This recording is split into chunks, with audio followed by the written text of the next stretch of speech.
मांगना हमेशा उससे चाहिए जो दे सकता हो, उससे भी क्या मांगना जो किसी और से मांग रहा है। हरे कृष्ण दोस्तों, मैं हूं अनुज शर्मा। आज जो किस्सा आपको सुनाने जा रहा हूं, बड़ा अद्भुत किस्सा है। एक बार एक राजा था, भगवान कृष्ण का अनन्य भक्त। सुबह दिनचर्या में सबसे पहले मंदिर जाना, भगवान की आराधना करनी, भगवान को भोग लगाना, उसके बाद मंदिर की सीढ़ियों में बैठना। ये सीढ़ियों में बैठने वाली परंपरा बहुत पुरानी है। जब भी आप कभी मंदिर जाएं तो मंदिर में 2 मिनट के लिए बैठे जरूर, क्योंकि वहां की ऊर्जा बड़ी अलग होती है।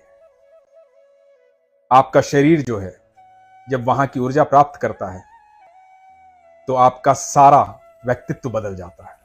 तो इसलिए मंदिर में जब भी जाए वहां बैठे जरूर। तो ये राजा सीढ़ियों में बैठता था। तो एक दिन हुआ यूं कि राजा सीढ़ियों में बैठा हुआ था। तो राजा के दोनों तरफ एक एक भिक्षु बैठा हुआ था, एक दाएं तरफ एक बाएं तरफ। तो एक भिक्षु ने कहा कि हे प्रभु, मुझे इतना दे कि मुझे जीवन में कभी भिक्षा ना मांगनी पड़े। तो दूसरे भिक्षु ने कहा कि हे राजा, तू तो इतना धनवान है, जब तेरा मन करे तो मुझे इतना देना कि मुझे जीवन में कभी भिक्षा ना मांगनी पड़े।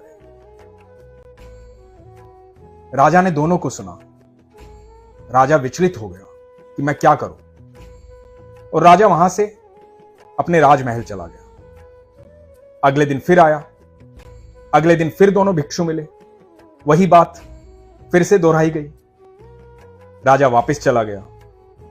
राजा ने अपने प्रधानमंत्री को बुलाया, बोला कि रोज ऐसे हो रहा है, मैं क्या करूं समझ में नहीं आ रहा, मैं किसे दूं यह भी समझ में नहीं आ रहा। तो प्रधानमंत्री ने कहा कि जो ईश्वर से मांग रहा है उसे तो ईश्वर दे ही देंगे, आप उसे दें जो आपसे मांग रहा है, क्योंकि आपको उसे देना चाहिए, क्योंकि वो सिर्फ आपसे मांग रहा है। राजा ने कहा कि ठीक है, मैं ऐसे दूंगा तो दूसरे को बुरा लगेगा।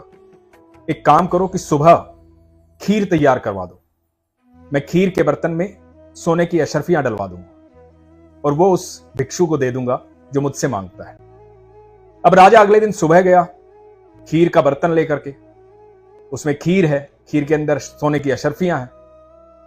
भगवान के दर्शन किए, सीढ़ियों में आके बैठा। जैसे ही उस भिक्षु ने कहा कि हे राजा, मुझे इतना देना कि मुझे आगे से कभी भिक्षा ना मांगनी पड़े, तो राजा ने जाकर के उसे खीर का बर्तन दे दिया और कहा कि ये खीर खाओ, आनंद आएगा, प्रसाद है ये भगवान का। और ये कह के राजा मुस्कुराते हुए वहां से आ गया। राजा खुश था, राजा ने अपना कर्म किया। इधर जो भिक्षु था उसने दूसरे भिक्षु को देखा, उसने उससे कहा कि देखा, तू राजा से कुछ मांगता तो मिल जाता, राजा मुझसे प्यार करने लगा है, मेरी चिंता थी, मेरे लिए खीर लेकर आया, पर तू तो भगवान से मांगता है ना, ये भगवान कुछ नहीं देता, बस ऐसे ही बैठा मुस्कुराता रहता है, ये किसको क्या देगा, पत्थर की मूर्त है। तो ये भिक्षु बोला कोई बात नहीं, जब मेरा ईश्वर देगा तभी लूंगा। अब इस भिक्षु ने खीर खानी शुरू की, आधी से ज्यादा खीर खा ली, पेट भर गया। तो इसको दया आई कि कोई बात नहीं, है तो मेरा साथी। तो दूसरे भिक्षु को बोला कि चल खीर खा ले, आज का भोजन तो हो जाएगा तेरा, ईश्वर जब देगा तब देगा। और उसे खीर का बर्तन दे करके चला गया। इस भिक्षु ने सोचा कि प्रसाद है, भगवान ने ही दिया है, तो घर जाके आराम से खाऊंगा। तो ये भिक्षु अपने घर चला गया। अगले दिन सुबह राजा आया।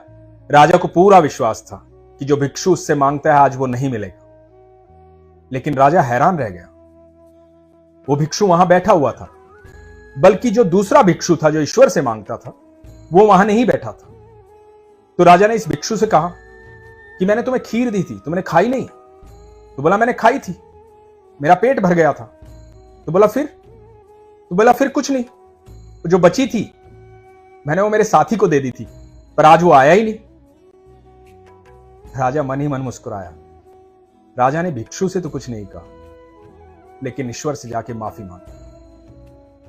राजा ने सोचा कि तू देने वाला कौन होता है? वो ईश्वर से मांगता था तो ईश्वर ने उसे दे दिया, और मेरी क्या हैसियत कि मैं किसी को कुछ दूंगा। राजा ने क्षमा मांगी और राजा वहां से आ गया। दोस्तों, राजा को देने वाला भी ईश्वर ही। इस पूरी सृष्टि में, इस पूरी दुनिया में सब उसी के सामने झुकते हैं। तो फिर किसी और के सामने झुकने की आवश्यकता क्या है? जो भी दिल की इच्छा है, जो भी मन में है, जाकर के सिर्फ अपने ठाकुर को बताओ, अपने ईश्वर को बताओ, अपने भगवान को बताओ। क्योंकि दुनिया का बड़े से बड़ा व्यक्ति, दुनिया का बड़े से बड़ा प्राणी, हर चीज उसके सामने झुकती है। जब तेज हवा चलती है तो पेड़ पौधे भी ईश्वर को नमन करते हैं, सब उसको नमन करते हैं। तो आज के बाद निश्चिंत हो जाओ, किसी से मांगने की आवश्यकता नहीं है, क्योंकि वो सब देगा। पर अपने विश्वास को मजबूत रखो, अपना ख्याल रखो। हरे कृष्ण।